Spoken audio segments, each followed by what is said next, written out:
আজকে ছিল হরিনামের জাগরণ। সকাল সকাল চলে গেলি দুর্গা মেলার কাছে। আজকে দেখি বসে বসে হরিনাম করছে। তারপর আমি মুটা ধুয়ে লিলি, ঘর আসে চা বানাই 1 কাপ খাইয়ে লিলি, আর মুড়িও খালি। সাইকেল নিয়ে চলে গেলি মোড়, একটা ফল দোকানের কাছে যাই, হরিনামের ভোগ কিনতে লাগিয়ে। কেন কি আমার মা বলেছিল ভোগ নিয়ে আসবি। ভোগ লিয়া হয়ে গেল, সাইকেল নিয়ে পেটেল করে করে চলে আলি ঘর। মিস্ত্রিরা কাজ শুরু করে দিয়েছে।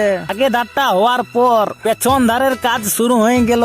কাজ চলছে। বিকাল বেলায় চলে গেছিলি হরিনামের খিচুড়ি খাতে। মিঠুন দা খাচ্ছে, আমিও বসে খাইয়ে লিলি। খাবার খাওয়ার পর দেখি ঝাপ্পা ঝাপ্পিও আসিছে, ছোট ছেলেরা দমে ঝাপ্পাছে। আজকে জাগরণ, দোকানদানি ভালোই এসেছে। হরিনাম পুরা চলছে, তো হরি ভক্তও বসে আছে। রাতের বেলায় দেখো কত লোক এসেছে হরিনাম শুনতে। টেনার ফুচিয়া ভোগ দিচ্ছে। হরিনামটা তোমরা সবাই শুনো।